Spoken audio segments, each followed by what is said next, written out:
Machilipatnam NH 65 పక్కన కేవలం 13,000కే గజం. Sunny sands gated Vilas KBP developers.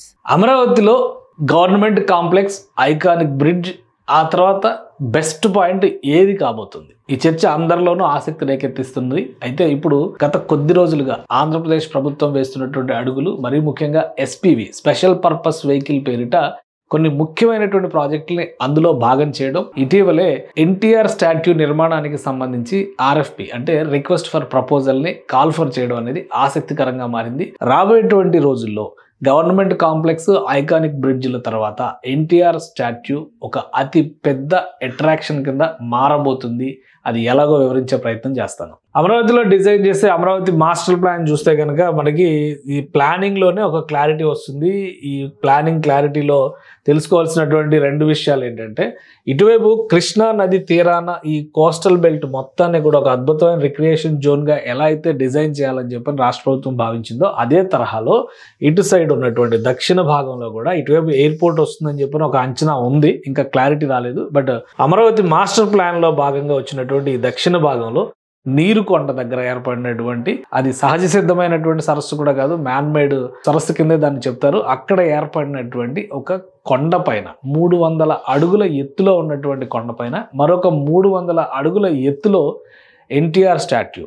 గతంలో మనం చాలాసార్లు చెప్పుకున్నాం, దానికి సంబంధించినటువంటి డిజైన్ల గురించి కూడా డిస్కస్ చేసాం. ఇప్పుడు రాష్ట్ర ప్రభుత్వం ఈ ప్రాజెక్టును టేకప్ చేయడానికి ఒక స్పెషల్ పర్పస్ వెహికల్ పెట్టింది. అందులో భాగంగానే RFPని తీసుకొచ్చింది. RFP అంటే ఇప్పుడు ఈ ప్రాజెక్టు నిర్మాణానికి సంబంధించినటువంటి ప్రణాళికలు అన్నిటినీ కూడా ఇందులో భాగం చేస్తారు. ఫైనాన్షియల్ ప్రపోజల్స్ను కూడా డిస్కస్ చేస్తారు. ఇక్కడ చూస్తే కనుక ఈ మాస్టర్ ప్లాన్లో ఒక 2 భాగాలు, అంటే అటు నుంచి ఇటు నుంచి కూడా స్టామ్ వాటర్ మేనేజ్మెంట్ కోసం కాలువల్ని తవ్వుతూ కొండవీటి వాగుని ప్రకాశం బ్యారేజ్ వరకు దాదాపు కనెక్ట్ చేసేటువంటి ప్రయత్నం ప్రభుత్వం చేస్తుంది. ఈ బ్లూ లైన్స్ అన్ని కూడా దానికి సంబంధించింది. ఈ ప్రాంతమే ఇదంతా కూడా నీరుకొండ, దానికి సంబంధించినటువంటి సరస్సు. సో ఈ ప్రాంతాన్ని ఇప్పుడు రాష్ట్ర ప్రభుత్వం ఒక రిక్రియేషన్ జోన్ గా ఎంచుకుంది. అక్కడ ఏం చేయబోతుంది అనే దానికి కూడా ఆసక్తికరమైనటువంటి సమాధానం. ఎందుకంటే గతంలోనే దీనికి సంబంధించినటువంటి మాస్టర్ ప్లాన్ మొత్తాన్ని రూపొందించారు.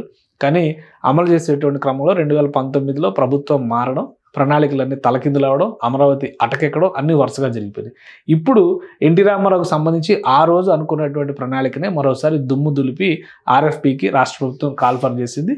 దీని ప్రకారం చూస్తే కనుక మెయిన్ మోడల్ ఈ విధంగా ఉంటుంది చూసేటువంటి వాళ్ళకి. సో ఇది నీరుకొండకు సంబంధించినటువంటి ఊహాచిత్రం. ఈ కొండ ఎత్తు ఇక్కడ అంచనా వేసిన దాని ప్రకారం 300 అడుగులు ఉంటుందని చెప్పని అనుకున్నారు. అలానే ఈ 300 అడుగులకి సంబంధించినటువంటి ఈ బేస్మెంట్, ఇక్కడ నుంచి ఒక బేస్మెంట్ తయారు చేసుకుంటారు. ఈ బేస్మెంటే ఒక 100 అడుగుల వరకు ఉంటుందని చెప్పని లెక్కేసుకున్నారు. ఇక ఎన్టీ రామారావు గారి స్టాట్యూ చూస్తే కనుక ఇది ఒక 200 అడుగుల ఎత్తు వరకు అంచనా, అంటే మొత్తం కలిపి 600 అడుగుల ఎత్తులో ఎన్టీ రామారావు గారి విగ్రహం కనబడేటువంటి అవకాశం ఉంటుంది. దీనికి సంబంధించినటువంటి డిజైన్స్ అన్ని కూడా గతంలోనే డ్రాఫ్ట్ చేశారు. ఆ డిజైన్స్ ఒకసారి మనం గమనించి చూస్తే ఇప్పుడు ప్రభుత్వం చేస్తున్నదంతా కూడా దాని వైబిలిటీ అప్పటికి ఇప్పటికీ కాస్ట్ ఎఫెక్టివ్, అంటే చాలా వరకు ఎక్స్పెండిచర్ విషయంలో మార్పులు చేర్పులు వస్తాయి. కాబట్టి ఈ డిజైన్స్ని మళ్ళీ యథాతథంగా అమలు చేయాలంటే ఎంత ఖర్చు అవుతుందనే దానికోసమే ఈ రిక్వెస్ట్ ఫర్ ప్రపోజల్స్ అన్ని RFPలన్నీ కూడా కాల్ ఫర్ చేశారు. అప్పట్లో వేసినటువంటి డ్రాయింగ్స్ ఇవి. NTR స్టాట్యూ పైన ఏ విధంగా ఉంటుందో దాన్ని చూపించేటువంటి దృశ్యాలు,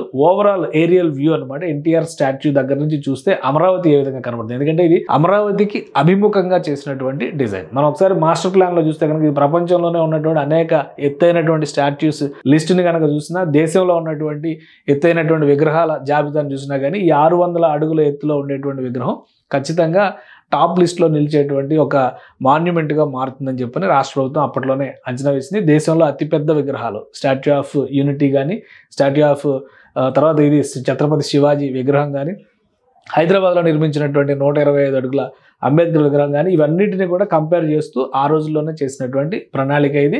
సో అమరావతి నగర స్వరూపం ఇలా కనిపిస్తూ ఉంటుంది అక్కడి నుంచి చూసేటువంటి వాళ్ళకనే ఉద్దేశంతో రాష్ట్ర ప్రభుత్వం ఈ మోడల్ని, అంటే ఇక్కడ పెట్టినటువంటి రహదారి వ్యవస్థను కూడా మనం ఒకసారి గమనించాలి. సైట్ డివిజన్ని ఒకసారి మనం చూస్తే కనుక ఈ మాస్టర్ ప్లాన్లో రూపొందించినటువంటి రహదారి వ్యవస్థ కూడా దానికి అభిముఖంగా వస్తుంది అనేటువంటి సంకేతాలు చాలా స్పష్టంగా ఆ రోజే రాష్ట్ర ప్రభుత్వం ప్లాన్ చేసింది. మీరు ఒకసారి ఈ వీడియోలో చూస్తే కూడా అర్థమవుతుంది అనమాట. సో ఎంటర్ అయిన తర్వాత అక్కడికి వెళ్ళేటువంటి మార్గం ఖచ్చితంగా రహదారి మార్గం కాదు, వాటర్ వేస్లోనే వెళ్లాల్సి ఉంటుంది. అక్కడ జెట్టీలను ఆపరేట్ చేస్తారు. ఇంటర్నేషనల్ స్టాండర్డ్స్తో ఉండేటువంటి స్టీమర్ బోట్స్ని కూడా అక్కడ అరేంజ్ చేసేటువంటి ప్రణాళికని సిద్ధం చేశారు.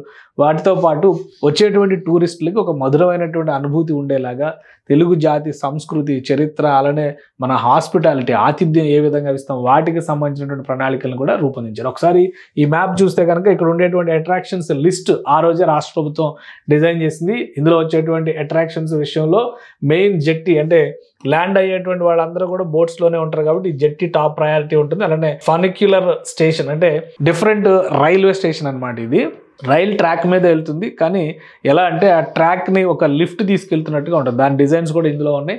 సో అది ఉంటుంది. తర్వాత open air theatre, rest rooms, food courts, selfie point, funicular railway station ఇంకొకటి, అలానే monument, museum, auditorium, cafe, funicular railway station, ఇవన్నీ నంబరింగ్ ఇచ్చారనమాట. ఒక్కొక్క నంబరింగ్ అది. Amphitheatre, road axis, grand stairs చూస్తే ఒకసారి మనకి నమ్మశక్యంగా ఉండదు. ఎందుకంటే గ్రాండ్ స్టైర్స్ సంబంధించి ఎన్టీఆర్ విగ్రహం పైకి రీచ్ అయ్యే విధంగా చేసేటువంటి ప్రణాళిక అనమాట.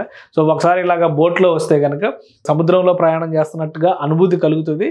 ఈ కొండపైకి ఎక్కేటువంటి మార్గంలోనే ఈ ఫనిక్యులర్ ట్రైన్ సిస్టమ్స్ని పెట్టారు. ఎందుకంటే ఎక్కలేనటువంటి వాళ్ళు కూడా చాలామంది ఉంటారు కాబట్టి, ప్లస్ రకరకాల సమస్యలు కూడా ఉండొచ్చు. ఆ దృష్టిలో పెట్టుకొని ఒకటి రహదారి మార్గం, మెట్ల మార్గం ఉంటుంది. వాటితో పాటు ఈ ఫనిక్యులర్ ట్రైన్స్, ఈ యాంఫీ థియేటర్స్ కూడా ప్రత్యేకంగా డిజైన్ చేశారు. దీన్నే ఫనిక్యులర్ ట్రైన్స్ అని చెప్పని చెప్తున్నారు.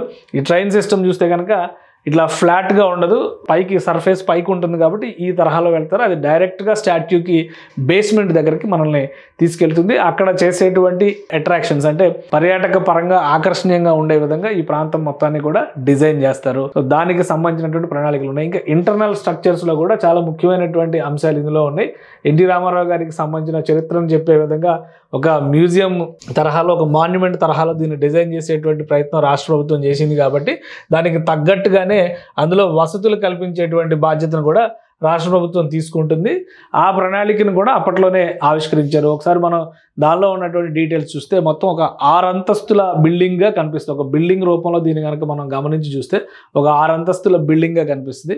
కేవలం ఒక విగ్రహంగా మాత్రమే చూస్తే విగ్రహంగానే కనిపిస్తుంది. ఇక్కడ చూస్తే కనుక గ్రౌండ్ ఫ్లోర్ కింద వేసేటువంటి బేస్మెంట్ అవుతుంది. తర్వాత ఫస్ట్ ఫ్లోర్కి వచ్చేసరికి అప్పట్లో సైజెస్ కూడా కనెక్టింగ్ బ్రిడ్జెస్ ఏ విధంగా ఉంటాయి ఇవన్నీ కూడా వేసుకుంటూ వచ్చారు. First floor, second floor, third floor, అలానే స్ట్రక్చరల్ కోర్ సర్వీస్ అంటే ఈ మధ్యలో వేసేటువంటి బేస్మెంట్, తర్వాత టెర్రస్ పైకి ఏ విధంగా డిజైన్ చేస్తారు, టోటల్ పోడియం నిర్మాణం, ఆ పైన 60 మీటర్స్ హైలో ఎన్టీ రామారావు గారి స్టాట్యూ ఉంటుంది. సో ఇది మొత్తం అప్పుడు వేసినటువంటి ప్లాన్. ఈ ప్లాన్కి తగ్గట్టుగానే డిజైన్స్ కనుక ఒకవేళ అప్డేట్ చేస్తే, అంటే ఇప్పుడు ఉన్నటువంటి టెక్నాలజీ ఇంకా అప్గ్రేడ్ అయి ఉంటుంది కాబట్టి ఈ టెక్నాలజీకి తగ్గట్టుగా మారిస్తే దీని ఫైనాన్షియల్ ఎస్టిమేషన్స్ ఏ విధంగా మారుతాయి అనేది కూడా చాలా ముఖ్యమైనటువంటి అంశం. అంటే ప్రతి ఫ్లోర్లో కూడా ఒక స్పెషల్ అట్రాక్షన్ ఉంటుంది. తెలుగు జాతి సంస్కృతి, ఎన్టీ రామారావు గారి చరిత్ర, ఆయన రాజకీయ జీవితం, ఆయన సినిమా జీవితం, వాటికి సంబంధించినటువంటి డాక్యుమెంటరీస్, అలానే ఒక పెద్ద కన్వెన్షన్ సెంటర్, అక్కడ మీటింగ్ హాల్స్, ఇవన్నీ కూడా ఏర్పాటు చేసేటువంటిది. ప్రతిదీ కూడా ఇక్కడ పాయింట్ టు పాయింట్ ఆడిటోరియం ఏ విధంగా ఉంటుంది, లాబీ ఏ విధంగా ఉంటాయి, ఇవన్నీ కూడా సెకండ్ ఫ్లోర్లో వచ్చేటువంటివి.